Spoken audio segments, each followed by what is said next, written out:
എല്ലാ പ്രിയ സുഹൃത്തുക്കൾക്കും പുതിയൊരു വീഡിയോയിലേക്ക് ഹാർദവമായ സ്വാഗതം. നമ്മുടെ പ്രധാന വിഷയത്തിലേക്ക് കടക്കുന്നതിന് മുമ്പ് എല്ലാ ദിവസവും ഞാൻ കിടന്ന് പറയുന്നില്ലേ, സബ്സ്ക്രൈബ് ചെയ്യാത്തവർ സബ്സ്ക്രൈബ് ബട്ടനെ പ്ലക്കനെ ഒരു ക്ലിക്ക് വെച്ച് കൊടുക്കണം. എന്നിട്ട് ബെല്ലൈക്കണകത്ത് നോട്ടിഫിക്കേഷൻ ഓൾ എനേബിൾ ചെയ്ത് കൊടുക്കണം. ഒരുപാട് പേര് നമ്മൾ സബ്സ്ക്രൈബ് ചെയ്യുന്നുണ്ട്, സബ്സ്ക്രൈബ് ചെയ്തവർക്ക് നോട്ടിഫിക്കേഷൻ കിട്ടുന്നില്ല, സബ്സ്ക്രൈബ് ചെയ്തവർ നമ്മൾ കാണുന്നില്ല, സബ്സ്ക്രൈബ് ചെയ്യാത്തവരാണെങ്കിൽ ഒട്ട് വരുന്നതുമില്ല. അപ്പോൾ സബ്സ്ക്രൈബ് ചെയ്തവർ നമ്മുടെ വീഡിയോസ് കാണുക, സബ്സ്ക്രൈബ് ചെയ്യാത്തവർ ചെയ്തിട്ട് നോട്ടിഫിക്കേഷൻ എനേബിൾ ചെയ്ത് കൊടുക്കുക കേട്ടോ. ഇനി ഈ വീഡിയോ കാണുന്നവരൊന്ന് ലൈക്ക് ചെയ്യുക, കമൻറ്റ് ബോക്സിൽ എന്തെങ്കിലും കമൻറ്റ് ചെയ്യുക, ഒരു ഹാർട്ടോ ഒരു ലൈക്കോ നിങ്ങൾ കമൻറ്റായിട്ട് ഇടുക. നിങ്ങളുടെ ഈ കമൻറ്റുകളാണ് നമ്മുടെ ഈ വീഡിയോ റീച്ച് ആക്കാൻ സഹായിക്കുന്നത് കേട്ടോ. അപ്പോൾ അതും കൂടെ ഒന്ന് ചെയ്ത് നമ്മളെ സഹായിക്കുക. കൂടുതൽ അടുപ്പിച്ച് കുളവാക്കുന്നില്ല, നേരെ നമുക്ക് നമ്മുടെ വിഷയത്തിലേക്ക് പോകാം. നമ്മുടെ വിഷയം എന്ന് പറഞ്ഞാൽ ഒരു ഇൻ്റർവ്യൂ വന്നു. ഈ ഇൻ്റർവ്യൂ എന്ന് പറയുന്നത് കുമ്പിടി എന്ന് പറയുന്ന ഇൻസ്റ്റാഗ്രാമിലൊരു പയ്യനുണ്ട്. ആ പയ്യൻ അമ്മ എന്ന് അഭിസംബോധന ചെയ്യുന്ന ദീപാറാണി എന്ന് പറയുന്ന പെൺകുട്ടിയായിട്ടുള്ള ഒരു ട്രാൻസ്ജെൻഡറുമായിട്ടുള്ള ഇൻ്റർവ്യൂ ആണ് വന്നിരിക്കുന്നത്. ഈ കുമ്പിടി എന്ന് പറയുന്ന പയ്യൻ ഇടയ്ക്കെൻ്റെ ന്യൂസ് ഫീഡിൽ കയറി അങ്ങ് വിളയാടുമായിരുന്നു. ഞാൻ എപ്പോൾ നോക്കിയാലും നമസ്കാരം കുമ്പിടിയാണ് ഞാൻ DC ബുക്സിൽ പോയി, കുമ്പിടിയാണ് ഞാൻ സ്വിഗ്ഗി പോയി എന്നൊക്കെ പറഞ്ഞിട്ടുള്ള സാധനമായിരുന്നു. എനിക്കത് വെറുപ്പിലായിട്ട് തോന്നി. മീൻസ് പുള്ളിയുടെ കണ്ടൻറ്റ് മോശമാണെന്നോ പുള്ളിയുടെ സാധനങ്ങൾ ശരിയല്ലെന്നല്ല, എനിക്കത് കണക്റ്റ് ആയില്ല. അത് ഇഷ്ടപ്പെടുന്ന ഒരുപാട് ആളുകളുണ്ട്. അപ്പോൾ ഒരു കുഞ്ഞ് സെലിബ്രിറ്റിയാണ്, കുഞ്ഞല്ല അത്യാവശ്യം വലിയ സെലിബ്രിറ്റീസാണ് ഇവരുടെ ഇൻ്റർവ്യൂവിൽ കൂടുതൽ ചോദ്യങ്ങൾ ഫോക്കസ് ചെയ്തിട്ടുള്ളത് ഈ ദീപാറാണിയെ ഫോക്കസ് ചെയ്തിട്ടായിരുന്നു. കാരണം പുള്ളിക്കാരി ഒരു ട്രാൻസ്ജെൻഡറാണ്, പുള്ളിക്കാരി ഒരു സെലിബ്രിറ്റിയാണ്. ഇപ്പോൾ ഇദ്ദേഹത്തിൻ്റെ അമ്മ എന്നാണ് ഇവർ അഭിസംബോധന ചെയ്യുന്നത്. നല്ല രീതിക്ക് ഒരു വീഡിയോസും കണ്ടൻറ്റും ഒക്കെ ആയിട്ട് മുന്നോട്ട് പോകുന്നുണ്ട്. അവരുടെ ഒരു ഇൻ്റർവ്യൂ വന്നു. അതായത് ഒരു ട്രാൻസ്ജെൻഡർ ആണ് വന്നത് എന്നതുകൊണ്ട് കൂടുതൽ ചോദ്യങ്ങളും സെക്സ് റിലേറ്റഡ് ആയിരുന്നു. അതിനകത്ത് കുറച്ച് പ്രശ്നങ്ങളുണ്ടോ എന്നൊരു സംശയം. അതിൽ ഞാൻ നിങ്ങളെ കൂടെ കേൾപ്പിക്കാം, നിങ്ങളോട് കേട്ട് നോക്ക്. അടിസ്ഥാനം സെക്സ് ആണ് നമ്മൾ മനസ്സിലാക്കണം. എന്റെ അടുത്ത് ഇപ്പൊ എന്നെ കണ്ട് ഒരാൾ ഇഷ്ടപ്പെട്ട് വരികയാണെങ്കിൽ അവര് ഒരിക്കലും പല രീതി നമുക്ക് വ്യാഖ്യാനിക്കാൻ പറ്റില്ല. ഒന്നി എന്റെ ശരീരം കണ്ടിട്ടായിരിക്കാം, അല്ലെങ്കിൽ സെലിബ്രിറ്റി സ്റ്റാറ്റസ് കണ്ടിട്ടായിരിക്കാം, അല്ലെങ്കിൽ ഇവരുടെ കൂടെ താമസിച്ചാൽ നല്ല ഭക്ഷണം കഴിക്കാം, അല്ലെങ്കിൽ നല്ല ഡ്രസ്സ് ഇടാം, യാത്രകൾ എന്നൊക്കെ ആയിരിക്കും വരിക. ഇതൊക്കെ ആസ്വദിച്ച് കഴിയുമ്പോൾ അതിവിദഗ്ധമായിട്ട് അടുത്ത ആളിലേക്ക് ചേക്കറി പറ്റിച്ചിട്ട് പോകും. ഇതാണ് സ്വന്തം ഭാര്യനെയും മക്കളെയും ഉറക്കി കിടത്തിയിട്ട് നമ്മളടുത്ത് റേറ്റ് ചോദിക്കുന്നതും നമ്മൾ എവിടെ കിട്ടുമെന്നും സെക്സ് ചെയ്യാൻ താല്പര്യമുണ്ടോ എന്ന് ചോദിക്കുന്ന ആ യുഗത്തിലാണ് നമ്മൾ ജീവിക്കുന്നത്. ആദ്യം മനസ്സിലാക്കണം. അതെ, അവർ പറഞ്ഞത് കറക്റ്റാണ്. സ്വന്തം ഭാര്യയും മക്കളെ ഉറക്കി കിടത്തിയിട്ട് മറ്റൊരാളിലേക്ക് സുഖം തേടി പോകുന്നൊരു കാലഘട്ടത്തിലാണ് നമ്മൾ ജീവിക്കുന്നത്.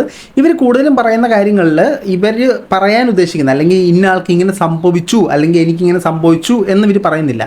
എപ്പോഴും ഇവരതൊരു ഒരു ഇച്ചിരി സൈക്കോളജിയൊക്കെ ചേർത്ത്, അല്ലെങ്കിൽ ഇച്ചിരി ഒരു ഇതൊക്കെ ചേർത്തിട്ട് സംഭവിച്ചിട്ടുണ്ടായേക്കാം എന്നൊക്കെയാണ് പറയുന്നത്. അപ്പോൾ ഇത്തരത്തിലൊരു അനുഭവം ഇവർക്ക് ഉണ്ടായിട്ടുണ്ടാകും. തീർച്ചയായിട്ടും ട്രാൻസ്ജെൻഡേഴ്സ് നമ്മുടെ നാട്ടിൽ ഒരുപാട് പ്രശ്നങ്ങൾ നേരിടുന്നുണ്ട്. അവരെ കാണുമ്പോൾ ഇവിടെ പലർക്കും ഒരു ഇളക്കം വരാറുമുണ്ട്. അപ്പൊ അത്തരത്തിലുള്ള ചോദ്യങ്ങൾ നേരിട്ടിട്ടുണ്ടാവാം. ബാക്കിയൂടെ കേൾക്കാം. സ്വന്തം കുട്ടികളോടും ഭാര്യനോടും കാണിക്കാത്ത ആത്മാർത്ഥം ഒരിക്കലും നമ്മളോട് കാണിക്കൂല, അല്ലെ?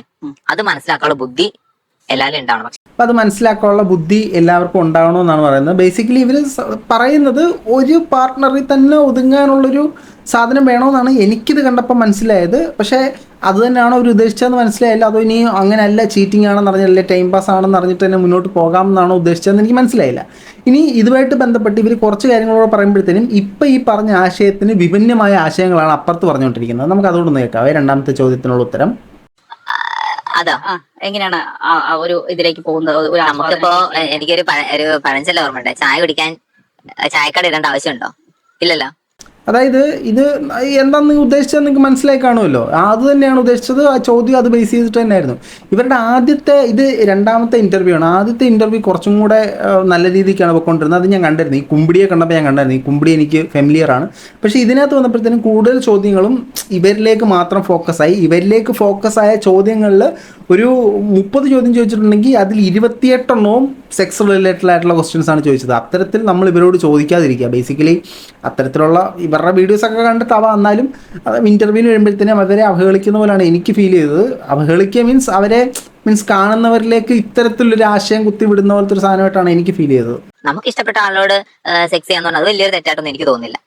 അങ്ങനെ അല്ലല്ലോ മുമ്പ് പറഞ്ഞേ, ഭാര്യ ഉറക്കി കിടത്തിട്ട് വരുന്നവനെ അങ്ങനെയാണെന്നല്ലേ പറഞ്ഞേ. ഇപ്പൊ പറയുന്നത് അത്ര വലിയ തെറ്റാന്ന് തോന്നുന്നില്ലെന്ന്. ശരിക്കും ഇതിൽ ഏതാണ് ഇപ്പൊ തെറ്റിത് അല്ലേ?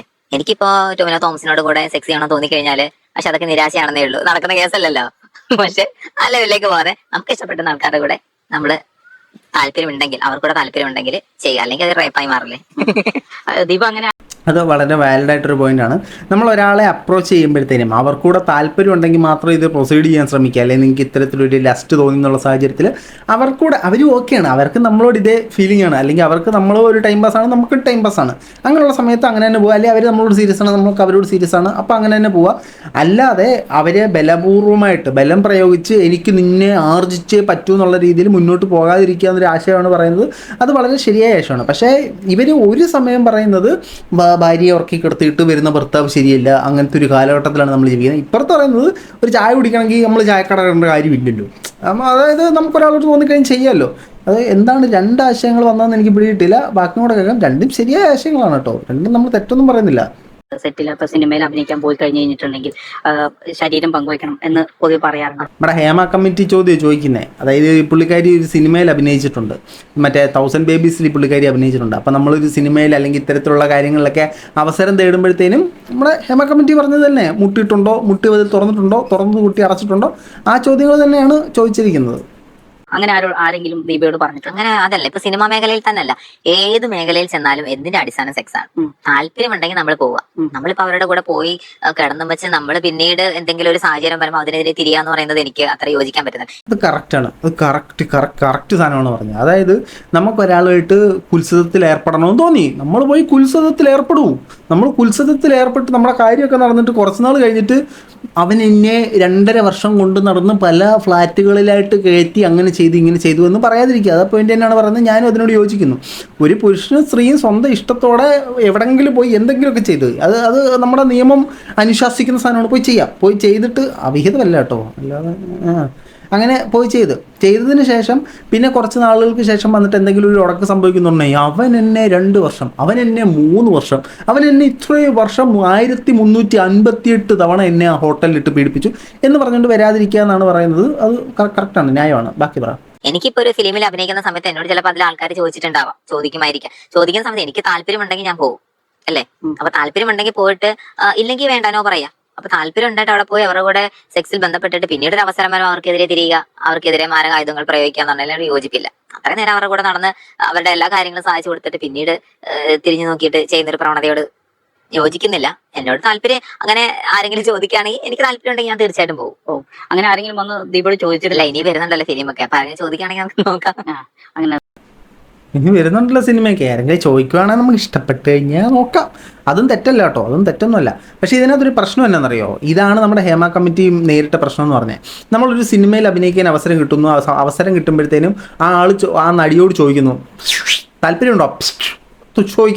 ചോദിക്കുന്ന സമയത്ത് ആ പുള്ളിക്കാരി താല്പര്യം ഉണ്ടെന്ന് പറയുന്നു. എന്തിനാ ഉണ്ടെന്ന് പറയുന്നത്? ആ സിനിമയിൽ അവസരം കിട്ടണം, അതിനകത്തൊരു ലീഡ് റോൾ കിട്ടണം, മുന്നോട്ടുള്ള സിനിമകളും കിട്ടണം. പുള്ളിക്കാരി പോകുന്നു, പുള്ളിക്കാരിക്ക് അവസരം കിട്ടുന്നു, പുള്ളിക്കാരി ഒരു സ്റ്റാറായി മാറുന്നു. അതിനുശേഷം മറ്റൊരു പുള്ളിക്കാരി വരുന്നു, ആ പുള്ളിക്കാരിയോട് ഇതേപോലെ ചോദിക്കുന്നു, പുള്ളിക്കാരിക്ക് താല്പര്യം ഇല്ലെന്ന് പറഞ്ഞു. പുള്ളിക്കാരിയെ സിനിമയിലും എടുക്കുന്നില്ല, പുള്ളിക്കാരിക്ക് ഇതിനും അവസരം കിട്ടുന്നില്ല, പോകുന്നു. അതിനുശേഷം 2 പേര് വരുന്നു. ഒരാൾക്ക് നല്ല കഴിവുണ്ട്, അഭിനയിക്കാൻ സ്കില്ലുണ്ട്, ആൾക്ക് ഇതിനോട് താല്പര്യമില്ല. മറ്റൊരാൾക്ക് വലിയ കഴിവൊന്നും ഇല്ല, പക്ഷേ ഇതിനാൾ ഓക്കെയാണ്. അപ്പോൾ ഈ കഴിവില്ലാത്ത ആൾക്ക് അല്ലെങ്കിൽ ആ വിഷയത്തോട് ഓക്കെ പറയുന്ന ആൾക്ക് അവസരങ്ങൾ കിട്ടും. അപ്പോൾ സിനിമയിൽ കയറാനുള്ള സ്ത്രീകളുടെ ഒരു മാനദണ്ഡമായിട്ട് ഈ സാധനം മാറും. ഇതാണ് നമ്മുടെ ഇതിനകത്ത് പറഞ്ഞു കൊടുക്കുന്നത്, അല്ല പക്ഷേ ഈ ഹേമ കമ്മിറ്റിയിൽ പറഞ്ഞത്. ബേസിക്കലി ഒരു പെൺകുട്ടി ഒരാൾ ചോദിക്കുമ്പോഴത്തന്നെ അവർക്ക് താല്പര്യം ഉണ്ടെങ്കിൽ പോകുന്നതിനോ പോകാതിരിക്കുന്നതിനോ ഒന്നും ഒരു തെറ്റല്ല. പക്ഷേ അതിനെ എങ്ങനെ കൺട്രോൾ ചെയ്യാൻ പറ്റുമെന്നുള്ളതാണ്. ഇപ്പോൾ അതിന് താല്പര്യപ്പെടുന്നവർ മാത്രം പോകുന്നൊരു നിലവാരത്തിലേക്ക്, അല്ല സിനിമ കിട്ടുന്നൊരു നിലവാരത്തിലേക്ക് വരും, അല്ലെങ്കിൽ സിനിമ കിട്ടാൻ ഇത് ചെയ്തേ പറ്റൂ എന്നൊരു നിലവാരത്തിലേക്ക് വരും. അങ്ങനെയൊക്കെ വരുമ്പോൾ നമ്മൾ എന്ത് ചെയ്യണം എന്നുള്ളതാണ്. ബേസിക്കലി ഇതിനെ നമുക്ക് തടയാനും പറ്റത്തില്ല. ഒരു പെൺകുട്ടിയോട് ചോദിച്ചു, എനിക്ക് അവസരം കിട്ടണം, എനിക്ക് താല്പര്യമുണ്ട്, പോകും, എന്ത് ചെയ്യാൻ പറ്റും? വേറെ പെൺകുട്ടിയോട് ചോദിച്ചിട്ട് എനിക്ക് താല്പര്യമില്ല, ഞാൻ പോകത്തില്ല, എന്ത് ചെയ്യാൻ പറ്റും? പോകുന്ന ആളെ എടുക്കും, പോകാത്ത ആളെ എടുക്കത്തില്ല. അതിനിപ്പോൾ ഒരു സൊല്യൂഷൻ ഉണ്ടാവുമെന്ന് എനിക്ക് തോന്നുന്നില്ല. എല്ലാ സ്ത്രീകളും ഒരുപോലെ ചിന്തിക്കുക എന്നുള്ളതേ ഉള്ളൂ. അതും നടപടിയാവുമെന്ന് എനിക്ക് തോന്നുന്നില്ല.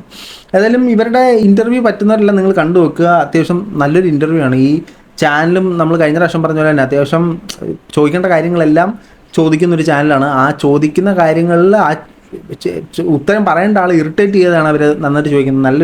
നല്ലൊരു ചാനലാണ്. നിങ്ങളിത് കാണുക, ഞാൻ അതിൻ്റെ ലിങ്ക് താഴെ കൊടുത്തേക്കാം. അപ്പോൾ മറ്റൊരു വീഡിയോ ആയിട്ട് കാണുന്നവരെ ബൈ.